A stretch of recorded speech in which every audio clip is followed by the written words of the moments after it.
Hello, আসসালামু আলাইকুম। আমি বাংলাদেশি হিন্দু মুসলমান ভাই বোন সবাইকে কি মোদি পছন্দ করে?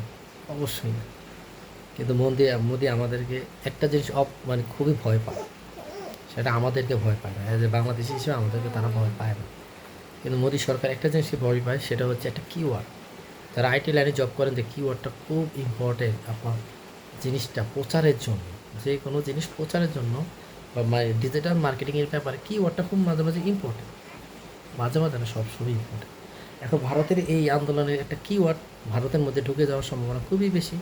অলরেডি পাকিস্তানে ঢুকে গেছে। এখন ভারতীয় যে মলম পার্টি যে মিডিয়াগুলো আছে, তারা ওই কিওয়ার্ডটাকে জনগণ থেকে দূরে রাখতে চাচ্ছে।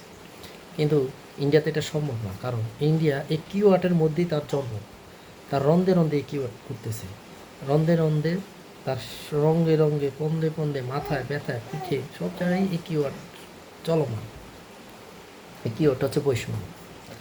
ভারতের বৈষম্য, হিন্দু হিন্দু বৈষম্য, জাত জাত বৈষম্য, উঁচু নিচু বৈষম্য, ধনী গরিবের বৈষম্য, পাড়া মহল্লায় বৈষম্য, জুতা পরা নিয়ে বৈষম্য, লাশ ক্যারি করা নিয়ে বৈষম্য, রঙে বৈষম্য, অঞ্চলভেদে বৈষম্য।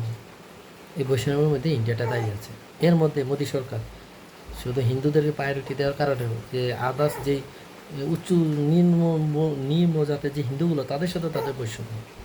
এই বৈষম্য দূর করাটা ইন্ডিয়ার মানুষের একটা নৈতিক অধিকার। এই নৈতিক অধিকারটা যে ইন্ডিয়ান মানুষের মধ্যে যে না ঢুকে, এবং যে বাংলাদেশে আন্দোলন থেকে ইন্সপায়ার না হয়, কেন এই আন্দোলনটা হয়েছে, এটাকে লুকানোই ইন্ডিয়ার মিডিয়াদের প্রধান লক্ষ্য।